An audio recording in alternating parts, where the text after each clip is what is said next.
very good. Hello, everyone, and welcome to the Cricket Podcast with me, Jack Hope, Ross Legg. How are you doing, Ross? Marvellous, thank you, mate. How are you? Yeah, I am swell. And Max Rowe Brown, you're also here, Max. How are you doing? I am the more traditionally well. Okay, yeah. I wonder where swell comes from. It's an Americanism, isn't it? I think so, yeah. Why don't we do a deep dive on it at the start of the podcast? This week on the Cricket Podcast, we will be previewing a big one. India v England starts later this week. It's a 4-match test series, and we're bringing you team news, talking points, and predictions. Fellas, right off the bat, how excited are you about England touring India? I am very excited, especially after the India tour in Australia, which was it was just brilliant, wasn't it? It was top test cricket, all the drama you could ask for. And England have sort of whetted our appetite a little bit by going to Sri Lanka and playing there. But we haven't, only a couple of tests. We haven't seen the full force of everything. Archer and Stokes back. Yeah, it's going to be a good one, I think. Very well put, Max. Very well put. Yes, big boy cricket. Before we get into that, though, it's our traditional first question of the day.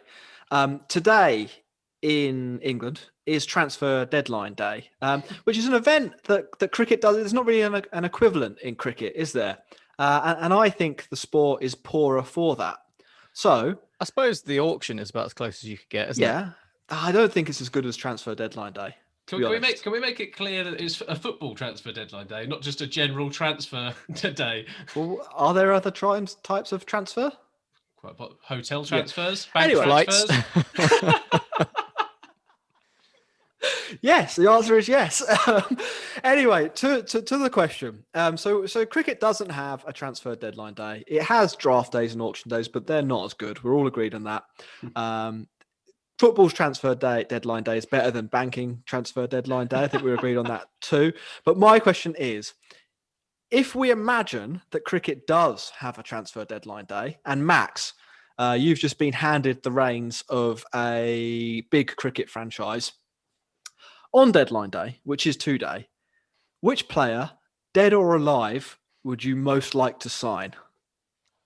Well, whether most like to is the correct way of putting it, but I'm thinking sort of with my hat on as a football fan and a Chelsea fan, and their recent penchant, should we say, for signing top young talent that has from thus Germany far flattered to deceive.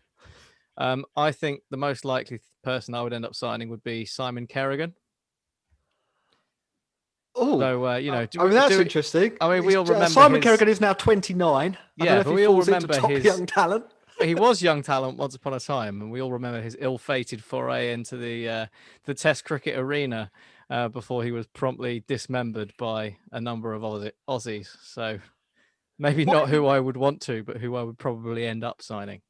I'm going to throw it out there, Ross. You can choose to agree with me or not. That Max might not last very long as a franchise manager. I think the Max Rowe Browners are probably the worst franchise in history by that transfer. The Cleveland Max Rowe Browners.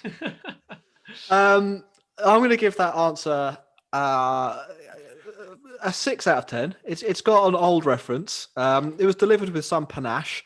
However, I don't think I would be opening my checkbook were I a franchise owner.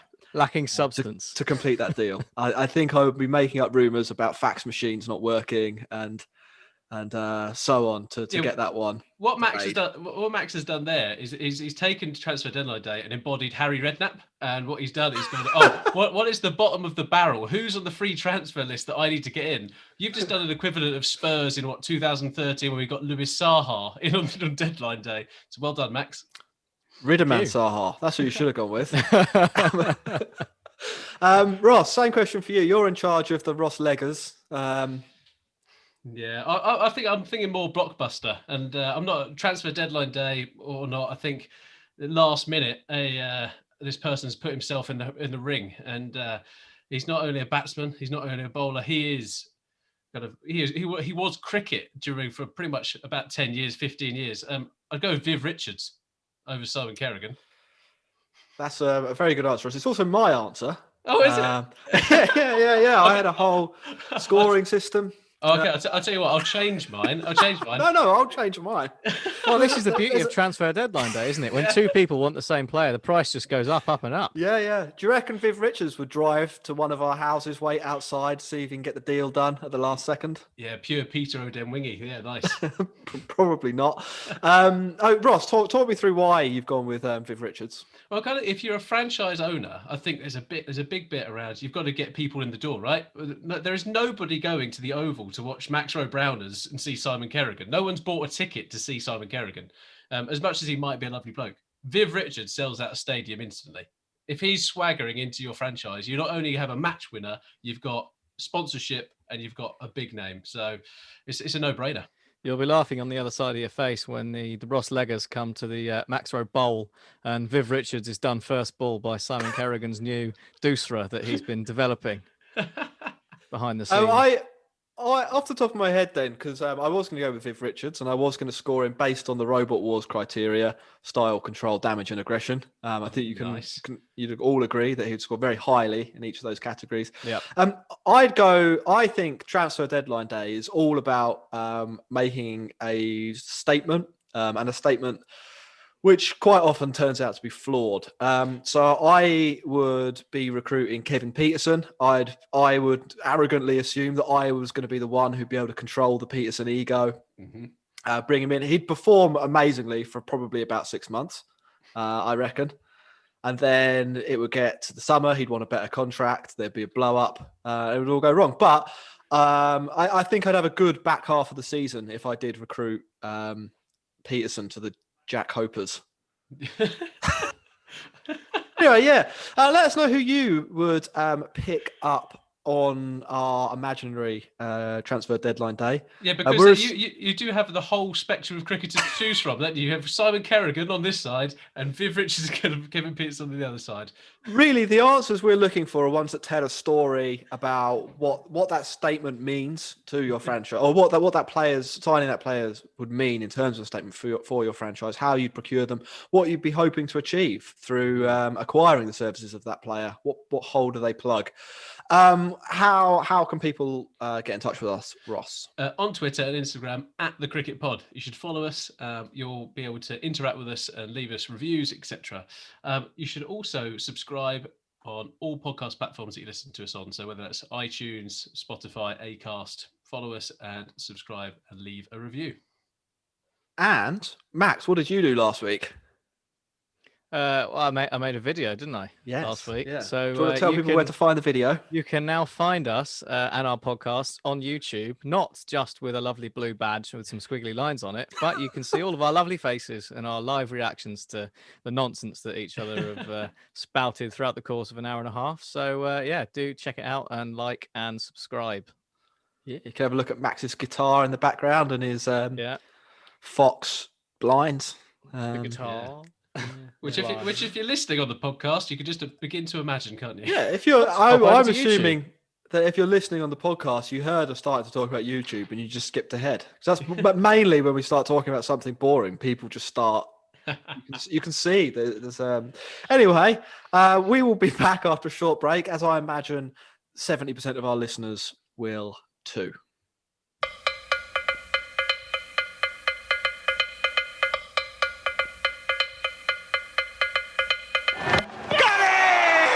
Yeah, so what we'll do with this bit is we'll start by going over the England team, looking at their team news and the squad. Then we'll move on to India, and then we will end it all by looking at sort of the wider talking points around the series, what we expect to see. And obviously, as always, we'll put our necks on the line and make a few incorrect predictions. Hey. We've got the Sri Lanka one right. We did. That was a sweep on the Sri Lanka series. Mm-hmm.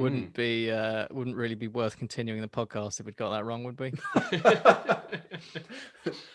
So England, anyway, they have arrived in India and they're in Chennai now for the first test, where the squad has all tested negative for COVID-19, so they can leave quarantine and start training. So that's good. That's one step up from the start to the Sri Lanka tour. Obviously, we all know what happened there with Moeen Ali testing positive and Chris Wokes being in isolation. So good start. Happy with that. Obviously, 6 days of quarantine is not ideal preparation for a test series, but the Sri Lanka tests are there under the England team's belt, so hopefully it won't be too much of a problem. So obviously, best place to start is the squads, right? If we're talking about the England team. Yes, please. So a few changes from the Sri Lanka tour. A few big names coming back. Jofra Archer and Ben Stokes are here now, having missed out the Sri Lanka tour, being rested. We've also got Roy Burns returning after paternity leave. On the other side of things, Sam Curran and Mark Wood have been left out of the first two. They are being rested. And Johnny Bairstow is also left out for the squad for the first test, but he will be back in contention for the second, as basically a response to a virulent social media campaign by certain ex-England cricketers who effing and blinding about why England have got rid of Bairstow for the first couple of tests. And we'll no doubt talk about that a bit. But that's so Johnny Bairstow. Yeah, is it? That's so on brand. Yeah, well, it's not actually him in this case. He's not the one making the noise. It's some your old favourites. I think Messrs Vaughan and Peterson were the two that were most vocal about it. I don't really get how they can be like that, because Johnny Bairstow wasn't even in the team in before Sri Lanka. Anyway, finish. Yeah. Keep talking about this. This isn't. If we want to pull up Peterson and Vaughan for every mistake they make, could be a long few months. That's very true. Okay, well, the first question I have for you is it's on the same sort of thing. The other point in terms of the squad is that Butler's going to play the first test and Folkes will play the last three. So we've been told. So the first question I have for you, with about 700 test matches going on this year for the England team, what do you make of this rotation policy? Is it the right thing to do? I think it is, Max. Yeah, I do. I think you've got to keep people fresh. What do you say? We got 17 tests in the calendar year. I said 70. I was just being silly. Yeah, but there are a lot. We've had two already. We've got 4 against India. In 17? India, yeah, another 5. 1-7. Yeah, 1-7. Well, there you go. Yeah. You made the sort of mistake a 3-year-old would make there. 17, or at least it's that's a lot what of Ross cricket. thought you'd done. It's a lot of cricket. I think it's the right thing. You can't sit there. I think within the bio bubbles, people are going to get annoyed. I think some of the points that were made on social media and in the press was around, oh, well, people are paying for the Sky subscription. They're paying for to watch England play, so you should be playing your best players. If I'm perfectly honest, you're going to get 17 games worth of cricket. I think everyone needs to calm down a little bit and just let them get on with it. Yeah, I mean, ironically, for that argument, this series won't be on Sky. It's actually going to be on terrestrial TV. So maybe it's actually a kind of, this is what you get what you pay for situation for England fans. No Johnny Bairstow for you. Yeah, to be honest, I don't absolutely love it. I would like to see England play their best team in probably the toughest series they will play away from home at the moment. Probably, I mean, and at home, just the toughest series they'll play in would have sufficed to explain that. I get why they're doing it, because it is a relentless schedule and it's likely there's going to be some kind of bubbling involved for, at least until the end of the IPL, probably through into the English summer as well. I do wonder whether there was maybe an alternative schedule they could have put some of these players on. And Bairstow wouldn't be the one I'd care about. I don't think Bairstow's plus value is higher at all than whoever comes in for him. If Dan Lawrence plays instead, or Folkes plays instead as a batsman, I think probably England benefit from that as a player who has a higher ceiling will be playing a test match. I think we all know what Johnny Bairstow can do, and it's sort of all right, isn't it? I'm a bit more concerned probably about Butler going home.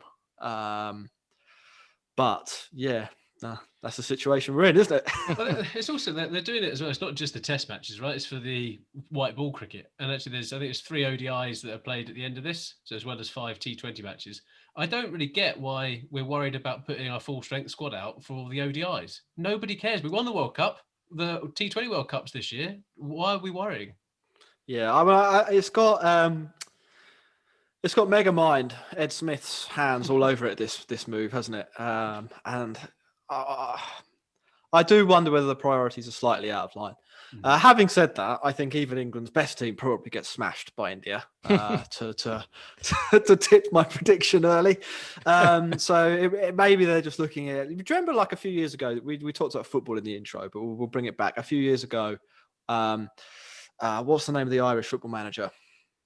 Mick McCarthy. Mick McCarthy, yeah. Mick McCarthy played his B team against Manchester United, and everyone was like, "Oh, how can you do that?" And Mick McCarthy was like, "Well, we're going to lose anyway, so why would I waste my players' energy?" I wonder if maybe Ed Smith's thinking that. Oh yeah, I wouldn't be surprised if Ed Smith was reading Mick McCarthy's biography actually, and going, "Oh, how to manage players? Let's just check out a bit on Roy Keane at the 2002 World Cup." I'm looking forward to how he tries to integrate 4-4-2 into the England team setup.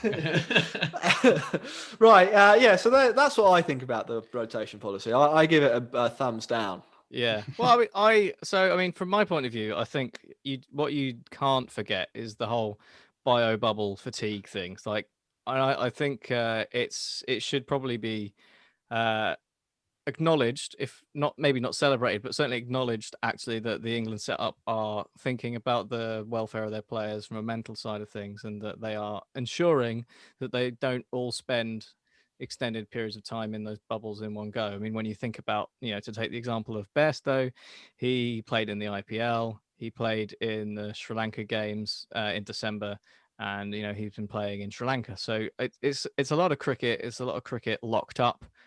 We've seen from the Indian players in Australia that they didn't necessarily enjoy the experience a huge amount. So I think you do have to take that on board. But I do also take the point that maybe some of the timings of it are a bit questionable. But having said that, like you talk about whether or not we've picked our strongest team.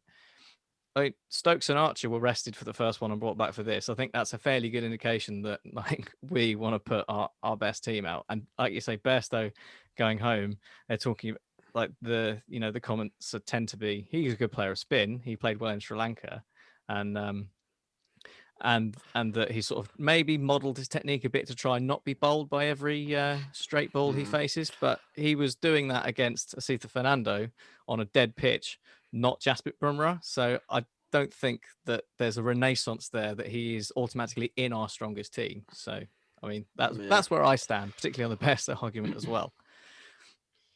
I mean, I'm not going to argue anymore, but no. I think that the priorities are probably slightly wrong. I mean, I think even if you look from a strategic point of view, England's white ball team is really good. We don't really, there's not that you can do a little bit of rotation around that, I think, and they'll still be a highly competitive side, even away in India. I think England's very best test performances might cause a little bit of trouble to India. And I think if you start taking your stars out of that lineup or fiddling around with it too much, then you undermine the whole point of the tour. But I mean, so your point on that centers mainly around Buttler, right? You think that's I think that's a bit of a problem. But I mean, even if they genuinely think BAYERSTOW is one of their best players, then they should be playing him. They shouldn't be resting him especially as he's one of the few people who have had some warm-up matches to probably do Sri Lanka a bit of a disservice. Anyway, what else, Max? Otherwise we'll just talk about this all forever, and we'll basically be the Talk Sport cricket podcast, which is not an angle. Not what we want to be. Well, the other thing that people have mentioned is it's disrespectful to India that we're not taking it seriously. What do you make of that? I think that's absolute horseshit. But no, I don't think it's got anything to do with India. India will not care one bit. I just find the very concept that we're not taking it seriously absolutely laughable. Bearing in mind that we have brought Stokes and Archer back for it, and I don't know if it's people imprinting their own thoughts about the the importance of the series on other people, because I get no indication from the England setup that they're taking this any less than like one of the most important series in a long time. So yeah, it's just coming from a bloke's ego who can't stand being out the limelight for about 2 seconds. So let's not worry too much about what Michael Vaughan thinks, shall we? Yep, fair enough. So I mean, you mentioned Butler there, Jack, and you think he would be in our strongest team, and that sort of brings us to the other main bone of contention in the England squad, which is the the treatment or the sort of the selection of Ben Folkes. So we said he'll play the final 3 tests with Butler being rested. I mean, it's nice he's getting another shot because he was fairly badly treated in the first place. But I think he's recently spoken about his feelings on the Test series, and I think they sort of give a bit of an indication of some of the flawed thinking in the England team. So I mean, the long and short of what he said is that he felt really hard done by when he was dropped, and as a result of all of that, uh, doesn't think that a good performance for him will result in an extended stay in the side. Do you agree with that? Presumably, if it's coming from the guy who's actually involved, it's probably fairly likely to be the case. I think I disagree. I think if he does score some runs, they will be forced to pick him, at least going into the New Zealand series. And I think probably what they'll do, though, is ditch Pope or Lawrence or Bairstow, whichever one of them takes that kind of extra batting spot, and have bring Butler as Butler a in, which is batsman. what some people have been saying anyway. How many runs is enough runs to force that change? That is a good question. Is the question. Yeah, I think if he scored 2 centuries, I think he would be in the England team for the first test in the summer. Any less than that, bearing in mind he's only going to get 6 innings maximum, I think they will find a reason to drop him. Mm-hmm. Yeah, I agree with that. Yeah, I think that's well, we've seen, haven't we, that England sort of their preference is definitely for a batsman that can keep rather than a genuine wicket keeper, and we sort of saw that with his good showing in Sri Lanka, and then a sort of mediocre showing in the West Indies, and then summarily being dropped. Which I actually hope he does really shit. Actually, so you don't start fucking talking about him every single podcast. And then we can finally put it to bed. Well, that was a little aggressive, Ross. That was nice. I'll ask about it more then. So, what does it say about the England setup that that someone who's been picked basically feels like he doesn't have a hope of playing even in the future, even if he does really well? I think that's just international sport. I think it's such a competitive environment. Look at the England ODI team. Look at Alex Hales. Look at Sam Billings. They are quality players who just don't get a shot. I mean, Sam Billings is finally getting a shot now. But there's loads of people like that. And that is just the thing, that you have 11 spots in a team. If you've got someone like Josh Butler who's ahead of you, sorry, mate, you're going to be second fiddle. There's no disgrace being England's second best wicketkeeper, is there? But does everyone get a fair crack, though? I mean, how many goes has Johnny Bairstow had? Life's not fair, is it? Especially when it comes to international sport. I think there's a bit of a recency bias with Johnny Bairstow as well, because Johnny Bairstow was actually quite good until about 2017. He did really well, and then he changed his game, and we've talked about this before, to make himself a bit better in white ball cricket, and that worked really well. But it did mean that he became less effective in Test matches. And now he's probably not really, or he shouldn't really be, an automatic pick anymore. I think I've got some sympathy for Ross. I think Folkes is probably the Folkes argument was best 2 years ago when he had been dropped reasonably unfairly for Butler, and then Butler was quite bad, to be honest, for about a year. However, the last 5 or 6 Test matches, going back to the 3rd Test this summer against West Indies, Butler has been really good, both with the gloves and with the bat. So I don't think the argument or the case for Folkes is as strong as it may have been this time last year.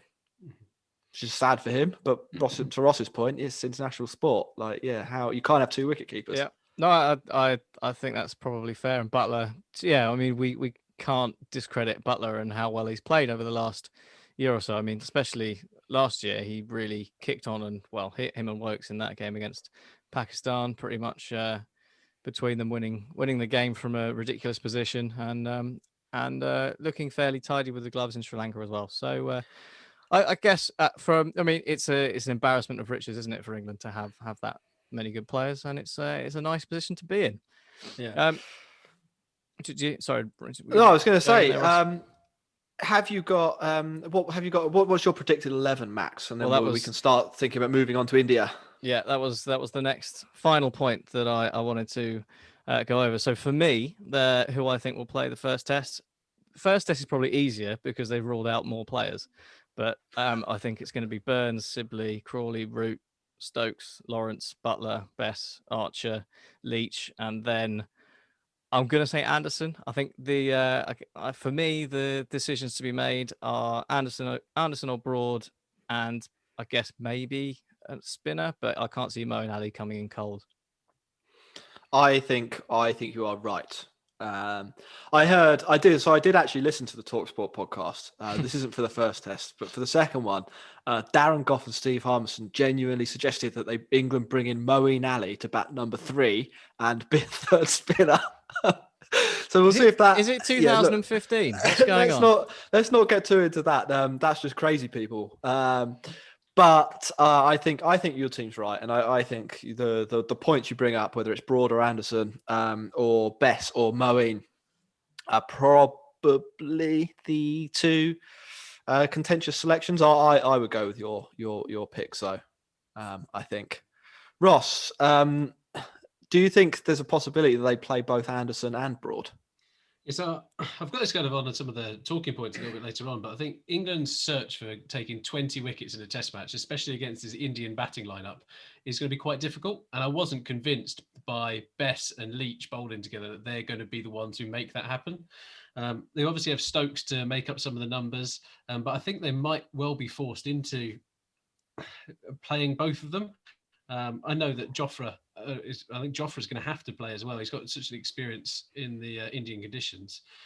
It's again difficult to fit them all in. If they had 12, Max, it'd be fine for I was thinking about this mainly because of what I think it was Peterson said. You should, along with playing Bairstow, play Broad and Anderson because they're your best, which we won't get into. Yeah. But I think if you were going to do that, you could possibly do it if you, but you'd have to drop Leach and bring in Moeen Ali, and that is probably unfair. I mean, he didn't bowl that well in Sri Lanka, but we've talked about the struggles he's had, and he definitely looked like he was improving. I think you've got two off Leach is ahead of Best now. Yeah, I'm talking about balance of the side and batting, because if you're bringing in another Broad and Anderson, then you've got to balance it with batting. I mean, I suppose, yeah. And I think then you're stuck with two off spinners, and I don't know exactly what the makeup of India's lineup is going to be, but I don't recall there being a huge number of left-handers in there. Yeah, I think that's a fair point. Max, I think your 11 is probably accurate, and I expect that to be the team. Ross, you've been Mr. India this week. What have the Indians got for us? Are they going to mix it up? Well, they're also COVID-free, so that's good news all round. They've started training already. They're welcoming back Virat Kohli, Hardik Pandya, Ishant Sharma to their squad. And injuries that plagued their Australia tour have meant that Jadeja, Vihari, Mohammad Shami and Yadav will all miss at least the first 2 games, which is a bonus for England. I think Jadeja is a massive loss, and so is Shami. Not too worried that much about Vihari and Yadav, if I'm perfectly honest. But I also think that the injuries and the lessons they'll learn from the Australia test will impact their selection. When it comes to opening up, you can't look past Rohit Sharma and Shubman Gill after that sensational kind of partnership they had, right? Gill. No, that'll be the definite opening pair. Yeah. Pujara is a no-brainer at 3. I think he's going to torment England. Talking about England's struggle to get 20 wickets in a test match in India, I think maybe struggle to get Pujara out twice in a test match in India. Take it one step at a time. Virat Kohli is going to be taking back the captaincy, and I mean, he didn't hit a century in 2020, which I found relatively interesting. But Tough year for centuries, though, wasn't it? He had 9 opportunities. Virat Kohli, I think he had a fair crack, but it wasn't his best year. Well, he's rubbish now. Yeah, Kohli on the scrap heap. No longer top 4. So, but I think with Kohli, it's going to be one of those people. He's unbelievably determined, and I think England are going to be in for a bit of reckoning on that front. Super captain or super standing captain Rahane will take up the 5th batting spot, and I think that kind of top 5, there's no questions, there's no doubts there. Like Agarwal or KL Rahul isn't forcing their way into that lineup at the moment. But 6 and below is where it's relatively interesting. So there was talk this week that they could play Pant as a specialist batsman and have Riddiman Saha at 7. But I don't think they're actually going to do that. I think they'll play Pant at 6, and then they'll choose another spinner. So they typically, I mean, what's their current record? Have they lost? They're unbeaten in India. I think they've lost 1 of 30. They've lost once in 9 years or something like that. Last team to beat India in India was us. Yeah, in a series, but in test matches. Oh, in test matches. Yeah, they haven't actually lost a test, or they've lost 1 test in 9 years. Yeah. I think when Steve O'Keefe took loads of wickets, so that's like pre Nathan Lyon, I guess. Yeah, he's also one of the overseas players in Max's franchise. Look, he's done it. He's done it in India before. He knows the score, right? So I think number 7 is, I think Washington Sundar actually has the position at the moment. They might take a bit of a rogue pick and pick Axar Patel because he's a kind of left arm spinner. But I don't think I can see them risking playing Hardik Pandya and Ishant Sharma together. And I think Ishant Sharma will take one of the positions in the bowling lineup. 8 is going to be King Ravi or King Ashwin. Kuldeep Yadav is another question here. So the guy could not be lower on confidence, I reckon. He had a torrid IPL. He's been booted out of kind of the India side for a little while. But because of the injury to Ravi Jadeja, he's got the opportunity here. I'm not sure I'd give it to him, if I'm perfectly honest, because I genuinely think he's the weak link in their bowling lineup.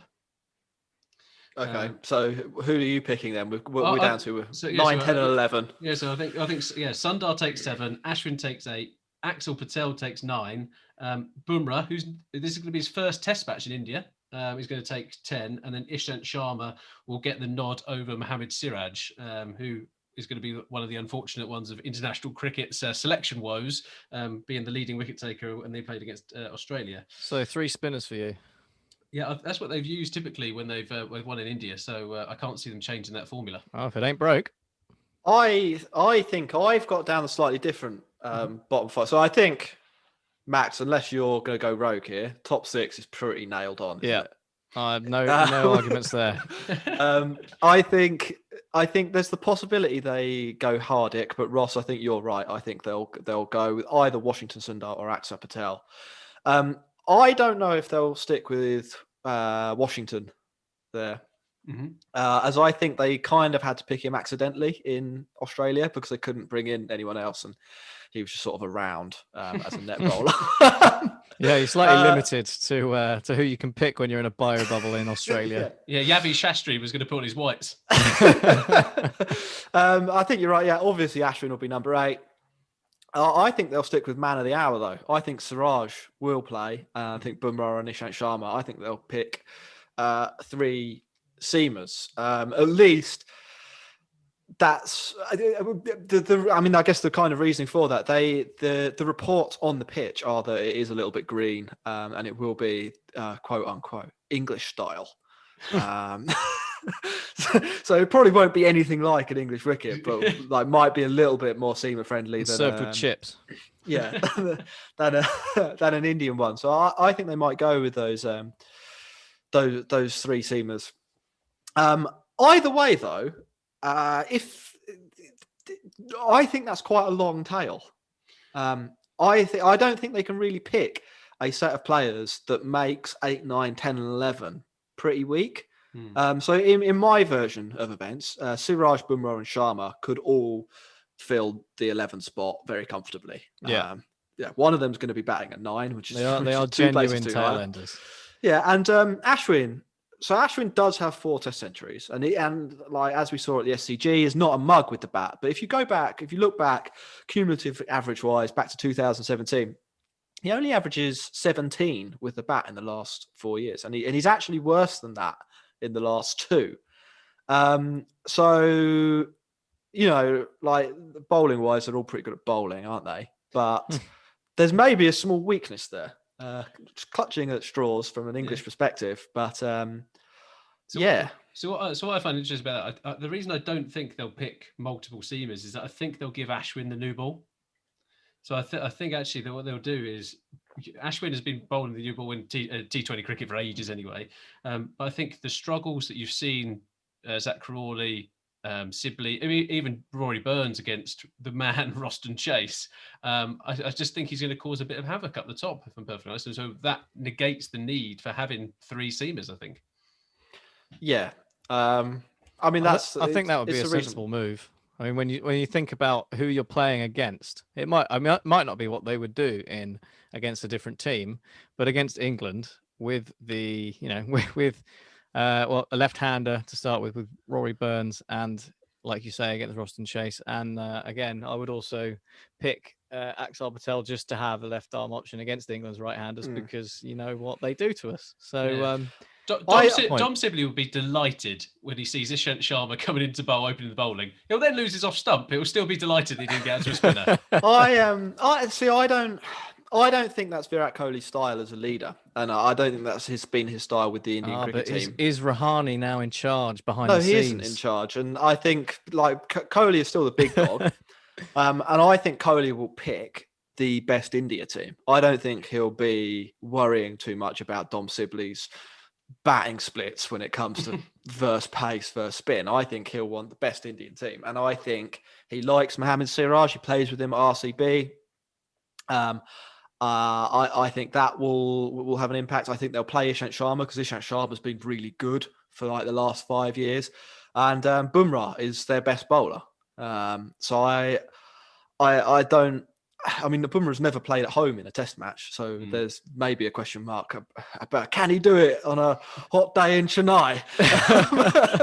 I reckon he probably can, yeah. But he probably can, and I think probably Siraj can, and I think probably Sharma can as well. And I think the risk that Kohli will see by playing 3 spinners is that they then have to play on a spinning deck, and you lose the toss, you're batting last.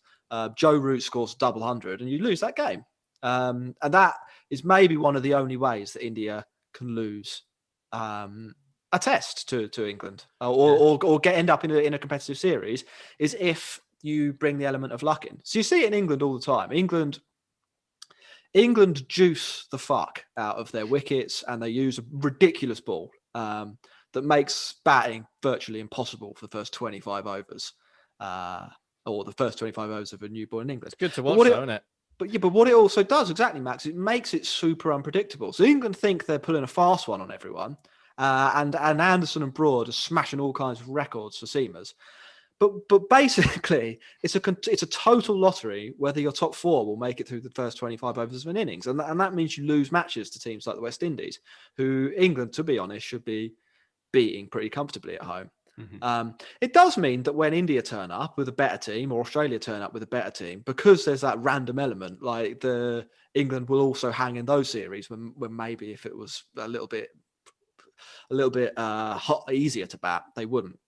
But I think India will actually basically look to outplay England, and the way to do that from Kohli's perspective, I think, will be to have 3 seamers. Anyway, any other Indian news? No, there's not. I just enjoyed I must have read the same article with you around on Cricinfo around the groundsman, who's actually not a groundsman at all, and he's a businessman. And they've done a classic kind of English kind of government thing of being like, "Oh, you're all right at business, Alan Sugar. Why don't you become our director over here?"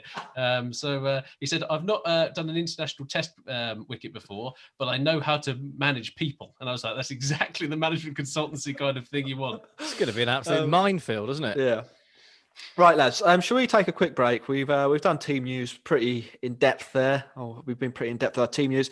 We'll come back. We've got some predictions and some battle areas. What are they called? Talking points.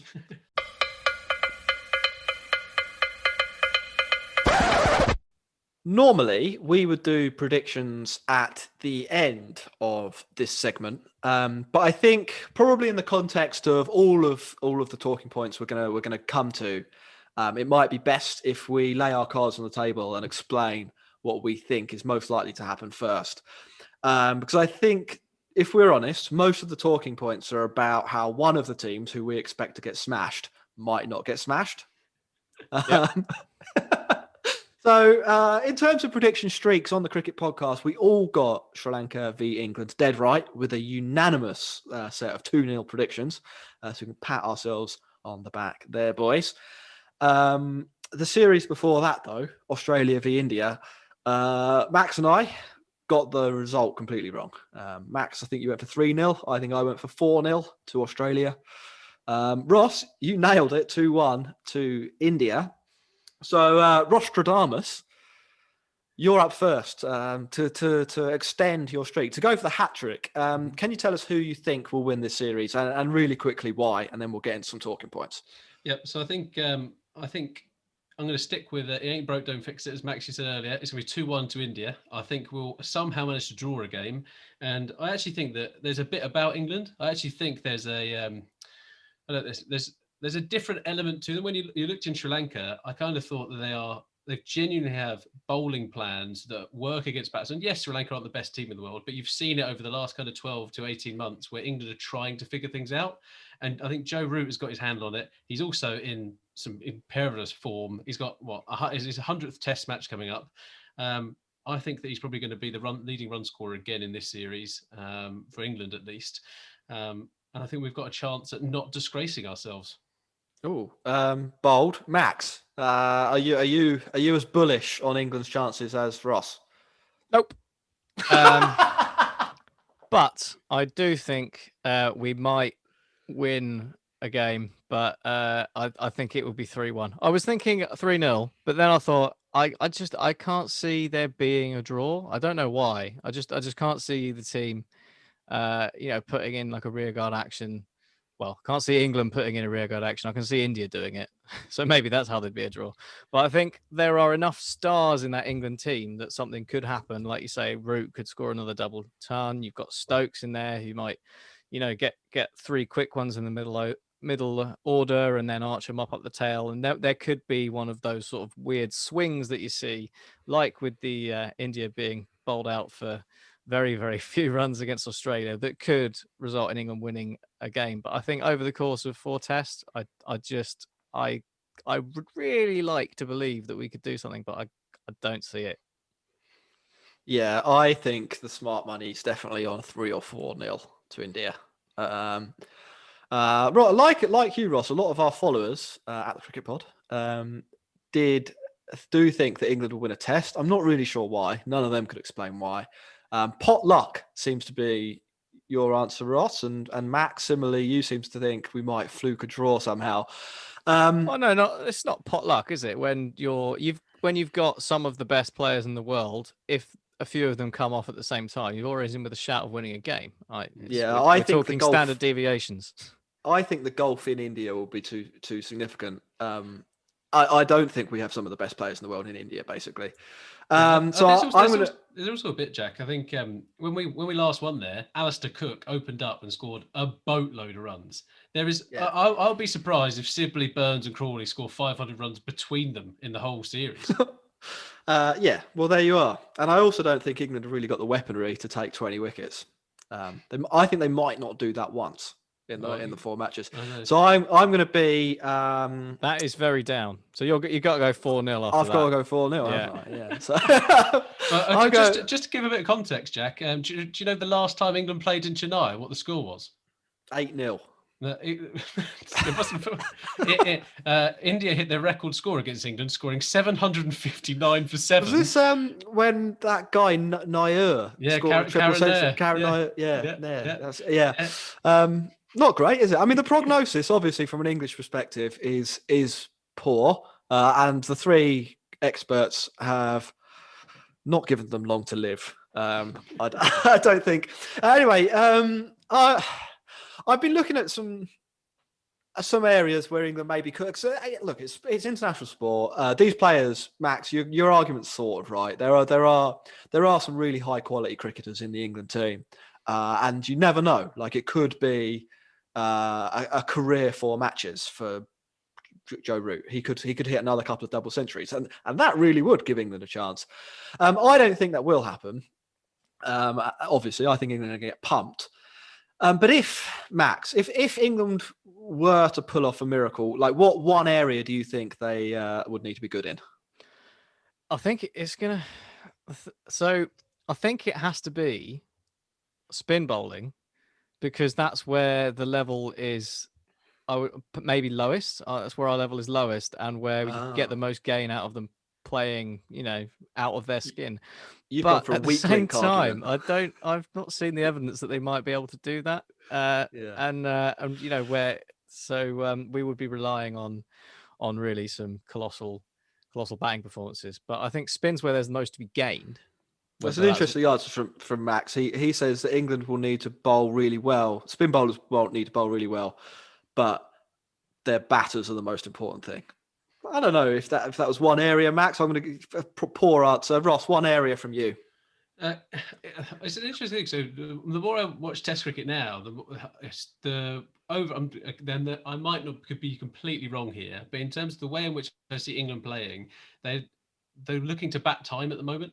When Chris Silverwood has come in, they have said, right, we need to make sure that we are taking this to the final day and trying to bat the opposition out of the game. If we open up and scoring over 400 runs is essential in the first innings. If we don't do that across the board, like Australia didn't against India, we're screwed. So it's first innings batting time. Yeah. I think that's going to be a nice segue, I think, Ross. There's a phrase, isn't there? That if you don't learn from history, you're doomed to repeat it. I don't know if we just want to discuss that phrase for a second. I'm not sure that's true. I think people who learn from history usually learn that they hate someone, and that leads to bad things. And quite often, history literally repeating itself. So we might be better if there was no history, but for the sake of a cricket podcast, we're gonna move on past that diversion, and we're gonna look at how England could win based on history. Well, in terms of teams playing in England or in India, we've already sort of said there aren't any modern examples of teams going there and doing well. I mean, like when England went there and won in 2012. England had a completely different team, and India had a completely different team. I think Pujara might have played in a few of the tests or something like that. There's like one crossover player, so we can't really learn from that. I think what maybe we can learn from though is how India won in Australia. So I don't think you can build. You can't model that exactly for England, but there are some things that you can back up with data, and you can say England will need to do this if they're going to beat India, and specifically they're going to need to do better than Australia in a few areas. So Australia winning test matches. Yeah, that's the main area they need to do better in.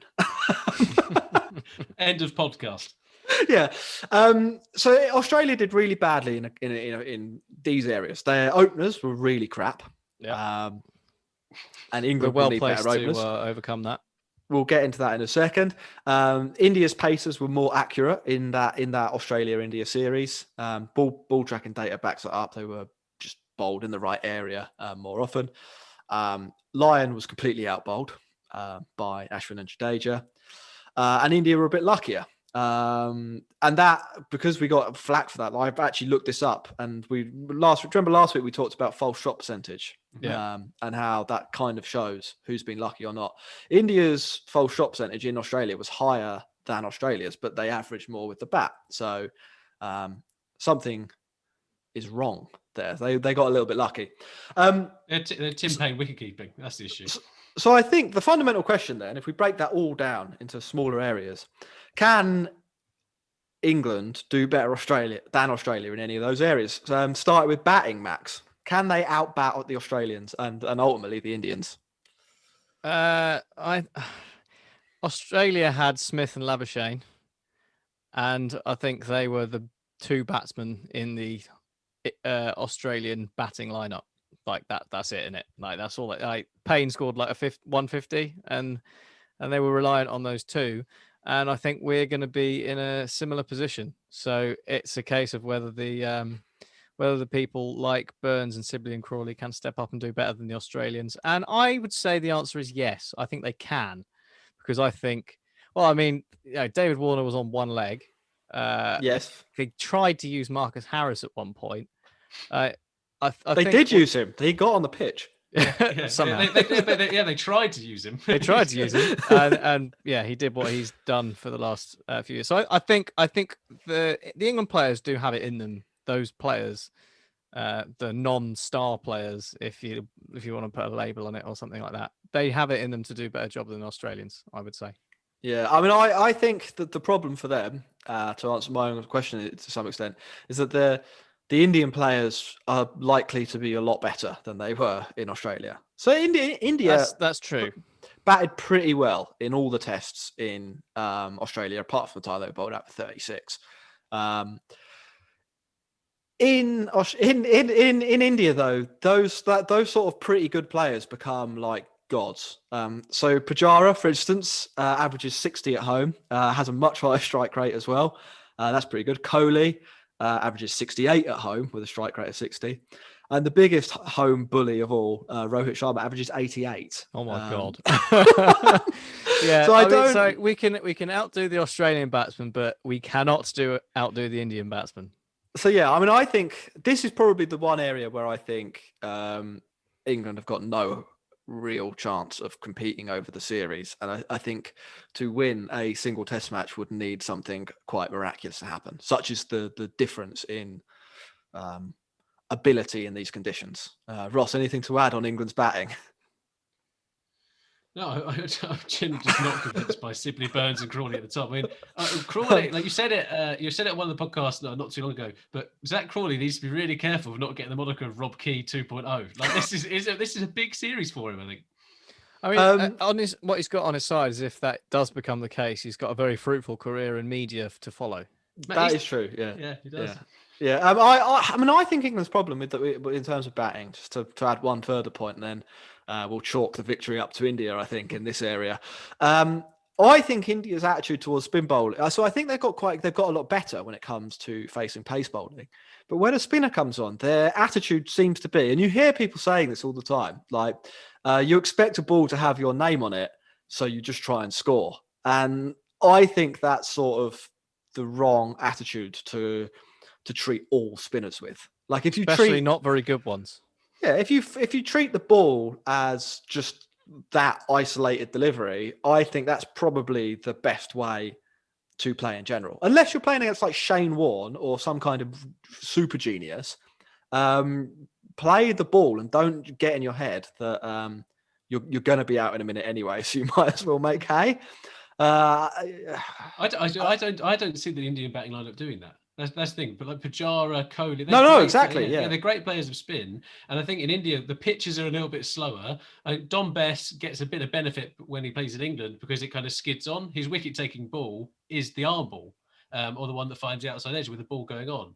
I just think they've got too much time and too much talent where they can just rock back on the back foot and just nudge it around. Right. Yeah. So that brings us. So I think we're going to say that India's in the big battle area, and I think this is usually the area where series are won or lost in India really batting. Whilst England might be able to outperform the Australians, they're not going to outperform India in India, which is a problem. Second area, Ross, you just sort of touched on it there, and this is one that Max you highlighted 5 minutes ago. What can England spinners do to be competitive? So Lyon was rubbish, or was played really well, depending on which way you look at it, against India in Australia. What is it that Bess and Leach and maybe Moeen Ali can do to not do a Gary Lyon? Well, they need to bowl in the right area 6 times in a row. And that is possibly one of the main issues that we saw in Sri Lanka and also with Nathan Lyon, who has not been performing that well recently. I mean, they played him well, and you are likely to get good players of spin from Indian batsmen, because it's something that you grow up a lot with and you don't grow up so much with in England and Australia and places like that. So you would expect that some sort of competence in that department. But you need to, at least, if it's going to turn, you need to give it a chance to do something and get the wicket. And if you're bowling a full toss every over, it just takes the pressure off. It means you can knock it around, and it's just the length. It's just getting your length right, because I think that's where we saw the problem so much with Bess and Leach in Sri Lanka, is that it was just too easy to turn the strike around, and that's when the spinners don't get into their rhythm, and that is how you get on top of batsmen. You need to pin them back and get it in the right area and sort of try and get that mental edge over them. And if you don't, and that's where one will turn a bit more than the other, or one will spit, and that's where you get the wicket. But in the cases we've seen so far, I don't back the England spinners to hold that consistency. Ross, have you got any anything positive to say? I think they've got to give Joe Root the opportunity to set a field to them. They can't. They need to be either take away scoring on the offside or take away scoring on the leg side. They can't be going all over the park. They need to be able to go, right, I'm going to bowl to this plan. I'm going to be able to set a field and have a bit of control. If the spinners can't put any control over there, Joe Root will be forced to bowl Jofra into the ground, as we've seen him do before. It will bowl Stokes into the ground, which will inevitably lead to an injury. And I think our main bit is how we manage Broad and Anderson. I think it's going to be, it's a real tough one, unfortunately, for England. And I do not envy Dom Bess or Jack Leach going to bowl against these guys. Yeah, I mean, modern English spinners as well, they're always going to be compared to, well, especially in India, compared to Swan and Panesar. And they're, yeah, I mean, basically, last time England won in India, they had their two best spinners of the last 40 years, both playing at the same time and both probably near their best. Yeah. I mean, these two aren't, I don't think they're as rubbish as Max seems to think they are, but I also don't think they're quite Panesar. I've not seen the evidence to suggest that that they can keep the control for an entire over. There's always one that's too short and allows the batsman to rock back, and then you can just nudge it anywhere on. It doesn't matter what field you set. There will be a gap. Like, if you look at the raw numbers for both those bowlers, they're not quite as desperately shit as you are saying. I think you're deceived a little bit by the eye test. I think that's probably true, yeah. But also the stats are slightly deceived by the some of the wickets that they got in the last Yeah, series. sure. I mean, but like, so Leach will have played 10 to I think maybe 13 Test matches now, and he averages 30.5 with the ball, which is all right. I mean, that's better than Nathan Lyon.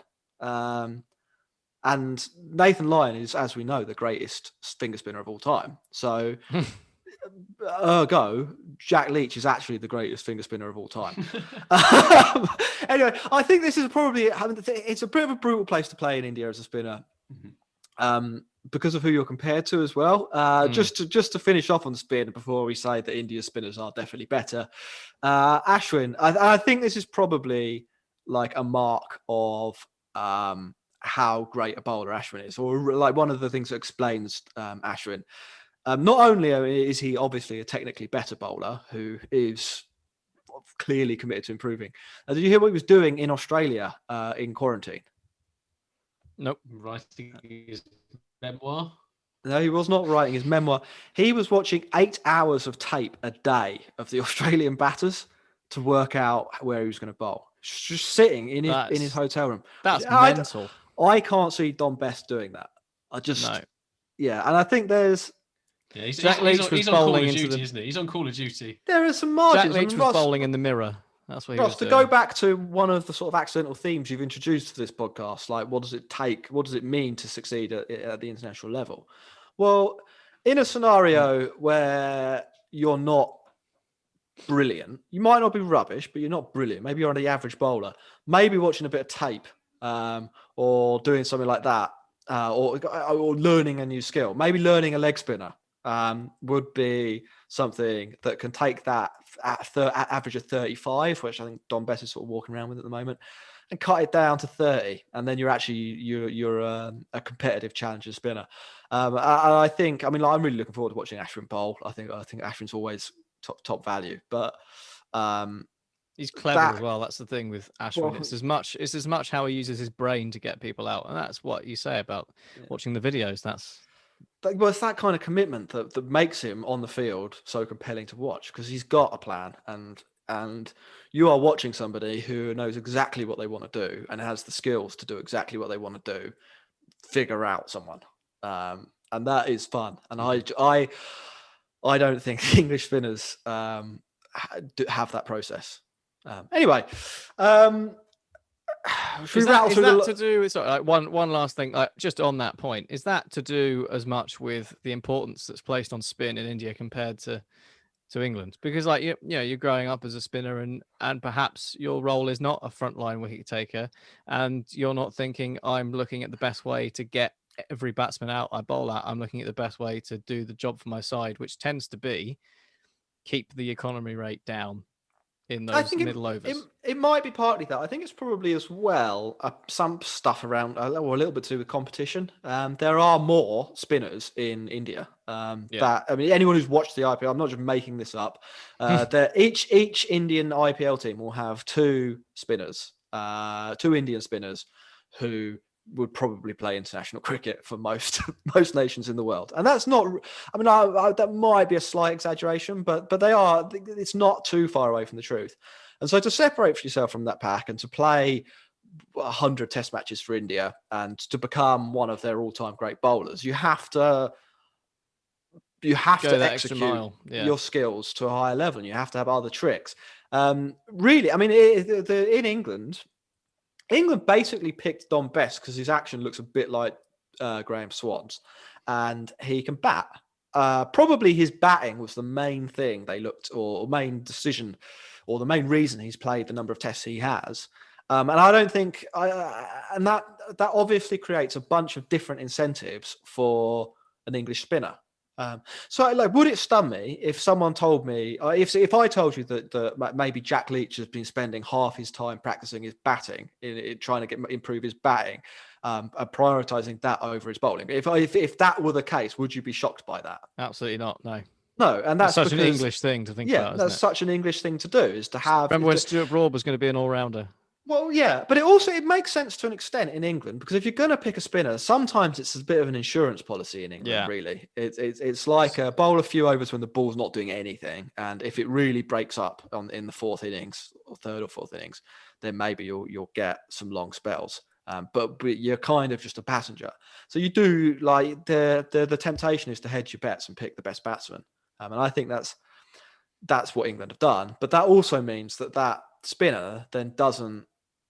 What they're being told is that you need to be able to bat. They're not being told, here, work on your leg spinner, or work on do some tape. Yeah. Like, well, that's how we ended up with Moeen Ali thinking that he's not a frontline spinner when he is. Well, does this also come back to the kind of game situation they play in? So I will not be surprised if Jack Leach is kind of bowling around the wicket into the rough on the kind of Ashley Giles style for England on this tour. I reckon that would be part of his role, to have a bit of control and actually some of the wicket-taking deliveries where you can kind of get round the bat. You don't do that at any other place than Taunton. Unfortunately, Bess and Leach have both bowled at Taunton their whole careers so far. So we might be proved wrong here. We might be... Bess and Leach might have an absolute field day in India. Well, yeah, it's just about confidence. This isn't to say... I don't know. What I'm saying, what I'm trying to explain is it's not that Leach and Bess are necessarily bad spinners. It's that the things they're being asked to prioritise probably are not taking 20 wickets in India. And now we're here and we're going, oh, well, our spinners can't do it. And it's like, well, it's because you're trying to make them batters. Like, they're great fielders. You're literally picking. You picked one over the other all summer because he's a better batsman. Like, what kind of signal are you sending there?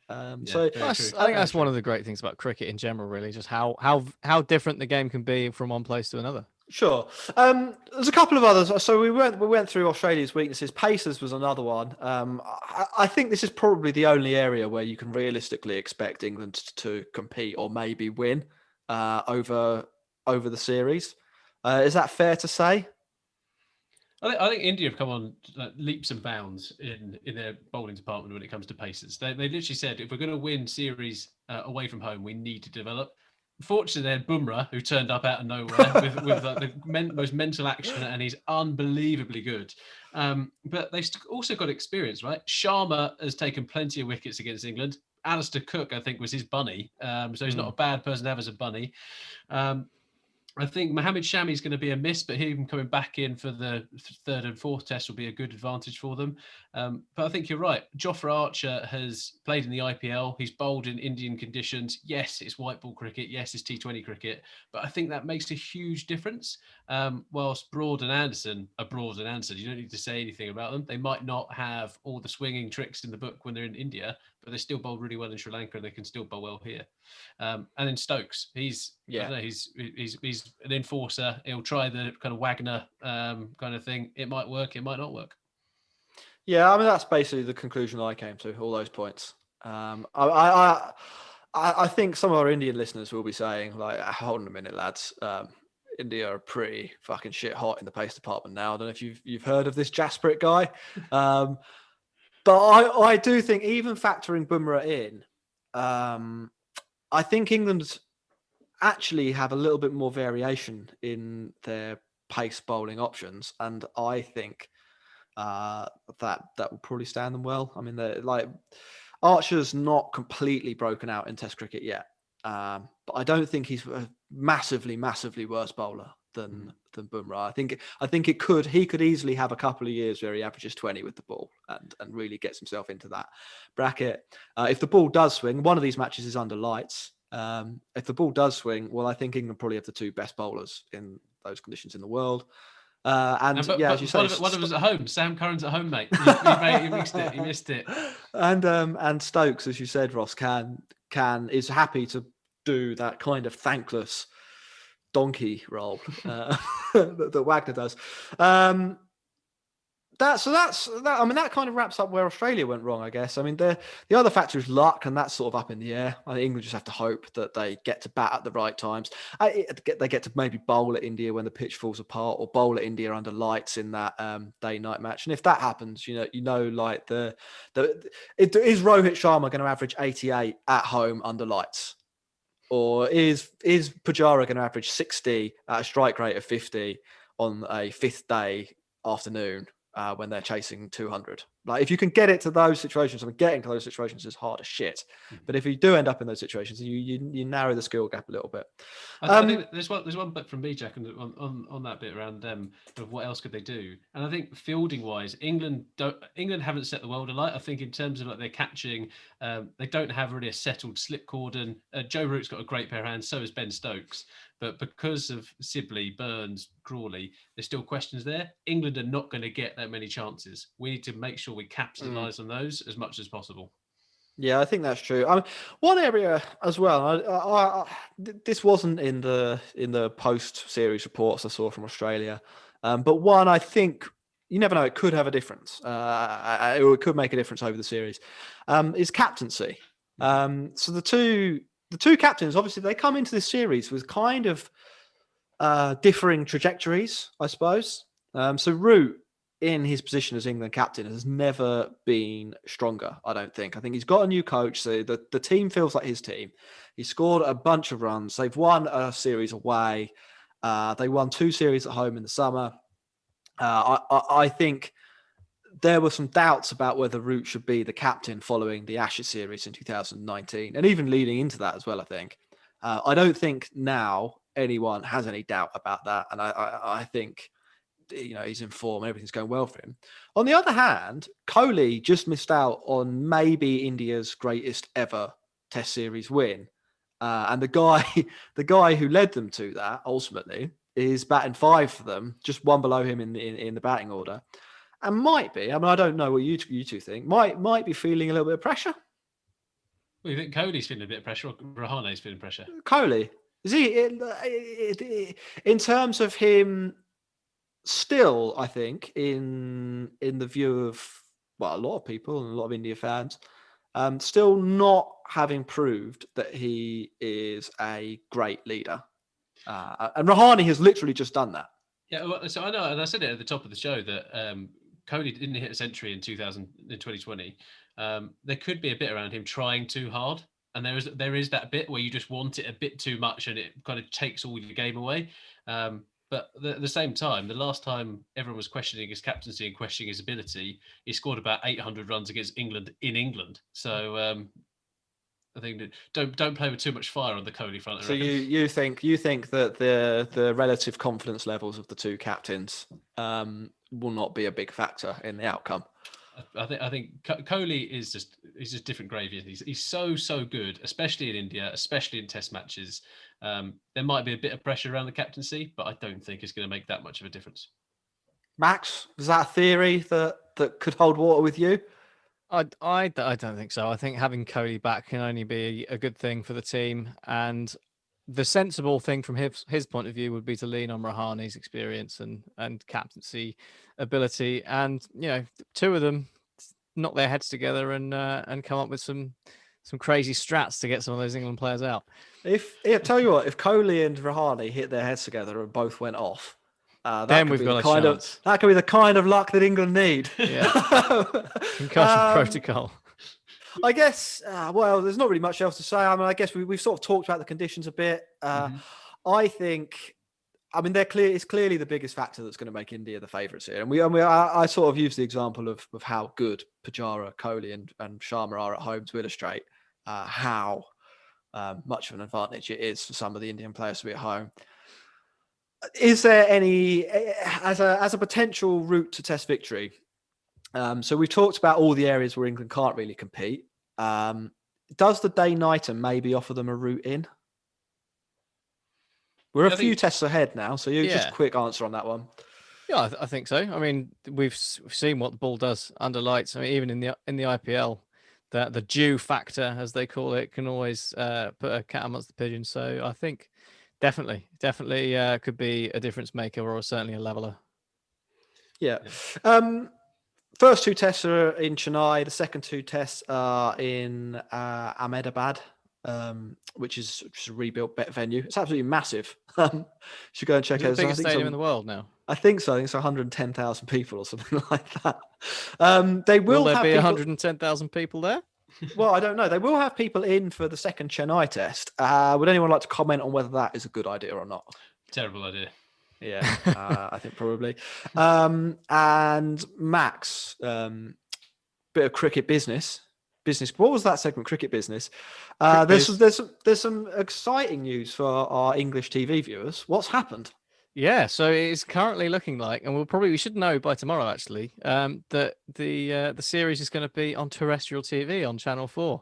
I believe it was confirmed just before we came on air. Oh, well, that is very, very exciting news. Yeah. So originally Disney were thinking about keeping it and putting it on their streaming platforms for customers in the UK, because no one really wanted to buy it for, I guess, how much it cost. And then everyone realized that everyone's stuck at home and obviously everyone's going to watch it. So probably quite a lot of money involved. I think there was a BCCI requirement as well for it to be on a TV channel. Right. So we have to thank whichever granddad wrote that into the contract. Yeah, wonderful. Nice bit of old school bureaucracy coming to the fore there. So yeah, Channel 4 for some cricket for the first time since 2005. And we all know what happened then. So let's hope for an equally good series. Imagine if last time you watched English cricket. I mean, you'd have had 2005, then you'd have had the World Cup final in 2019, and then you're going to watch England dismantled. we should apply. They're going to be looking for commentators. Aren't They've already said that Michael Vaughan and Kevin Peterson will be their studio. Are they just going to leave microphones on after air in the hope that they're going to catch one of them out? Because I mean, that is a recipe, isn't it? I think they will use the host broadcasters commentary team. So.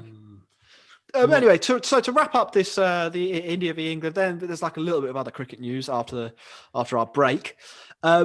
Predictions, Ross. We've been through all the reasons why England are probably going to lose worse than 2-1. Would you like to change your prediction? No, I'm sticking to it. Can I have the top wicket taker and top run scorer then? Ravi Ashwin will be top wicket taker, and Joe Root will be top run scorer. Oh, very interesting. Max, you went with 3-0. Are you going to upgrade to 4, or do you think England can maybe edge one? I go 3-1. Oh, big move. Yeah. Yeah, we're gonna win the day-nighter or something. I don't know. Well, something will happen. Yeah, I So believe. top wicket taker and run scorer for you then. Top wicket taker. Yeah, I can't look past Ashwin. I really can't. You can't I'd say love the to, same one as me, mate. I know. I'd love to give you something different. All right, fine. I'll say Axel Patel. And and top run scorer. Let's go Kohli. Yeah, I've gone Ashwin and I went Kohli, and I'm going to stick with 4-0. Because I was doing the research for the talking points. So it's just like every talking point is another reason, basically. Why we're not going to win. Even the one, let's be honest, so let's go back up. I'll just scroll up here. The one we've come up with that England might be better in pace. Are they? It's pretty even. Could go either way. Anyway, let's take a quick break and then we'll come back with some other cricket.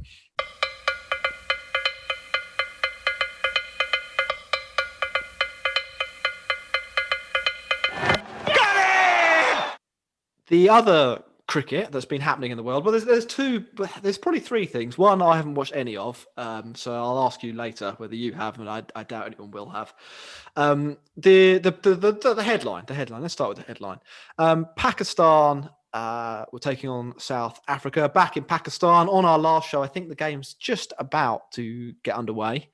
And if you want to go back and listen to our in-depth preview, you can.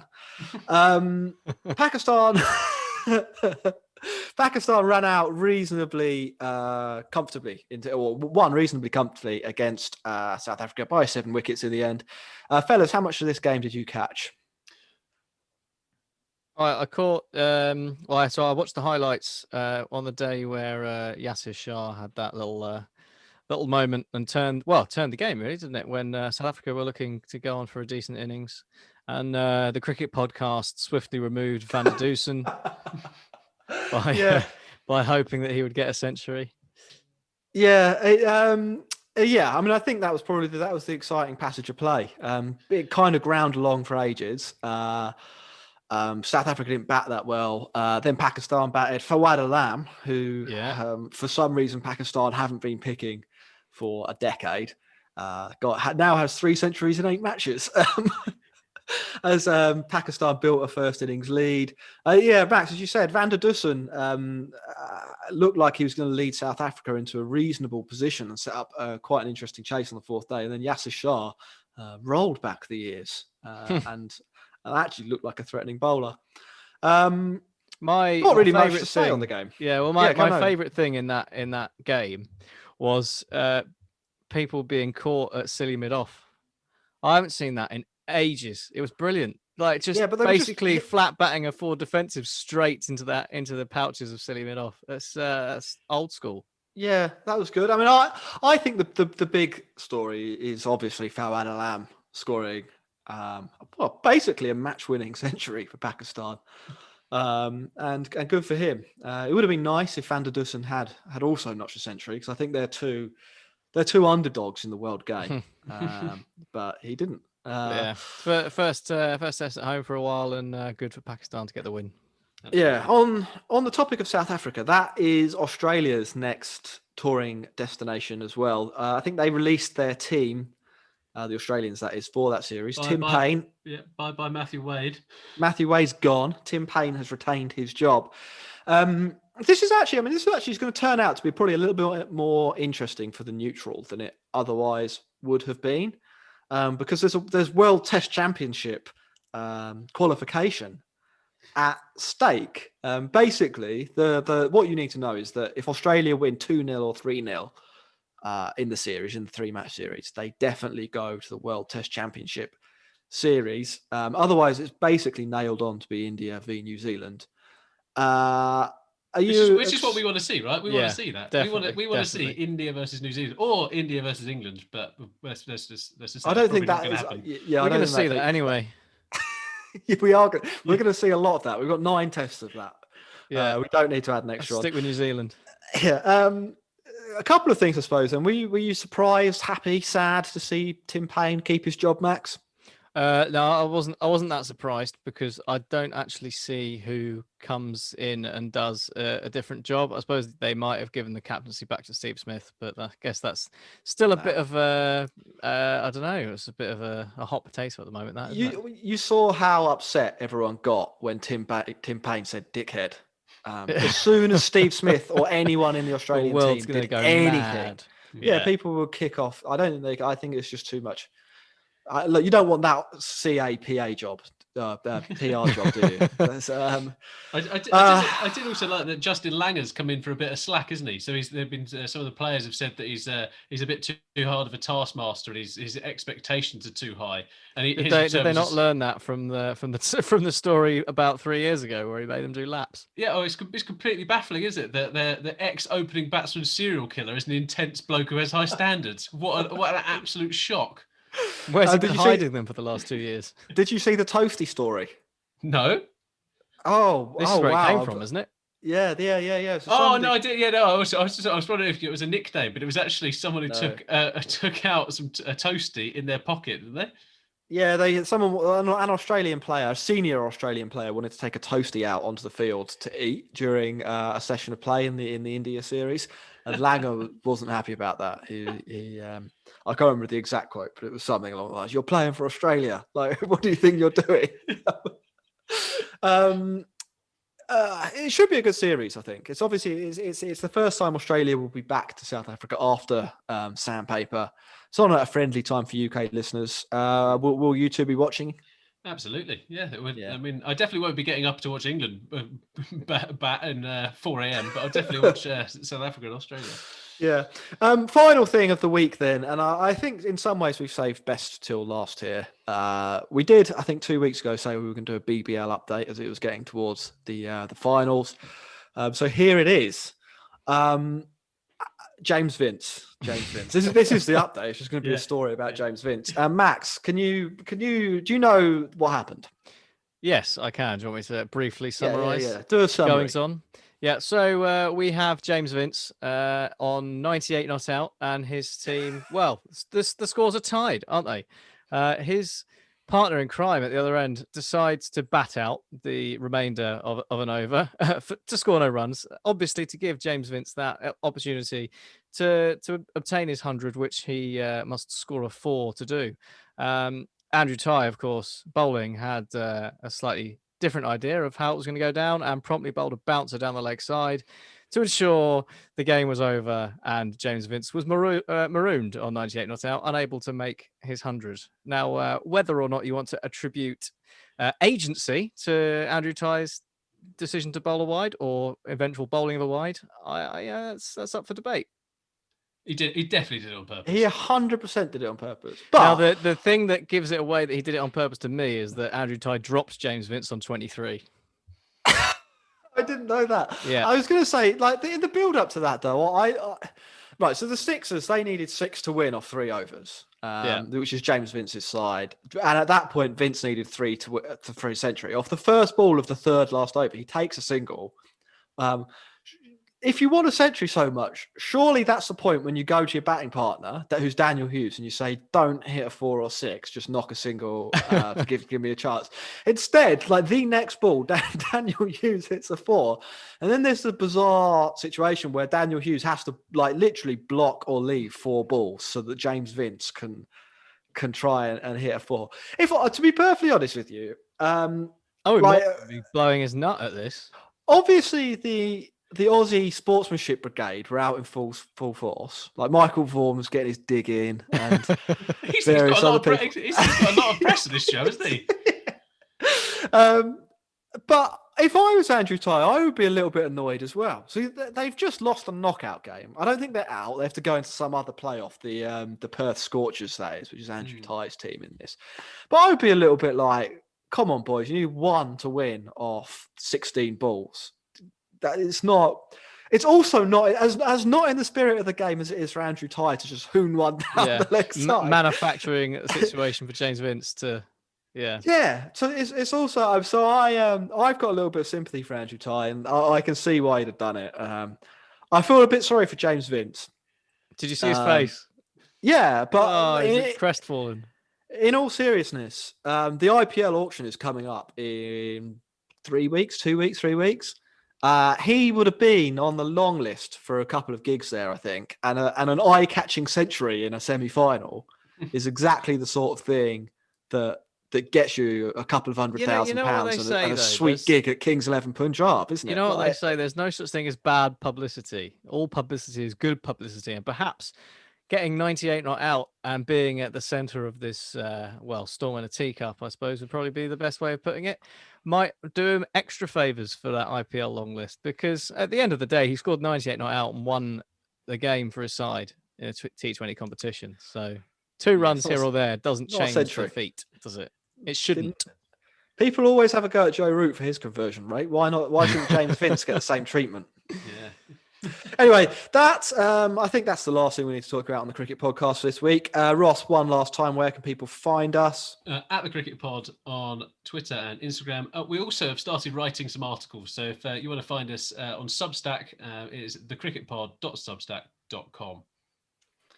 Very good. As ever, like, subscribe, review, tell a friend, go on YouTube, click subscribe. I've already said subscribe. Yeah. Thank you very much for listening. Goodbye. Bye.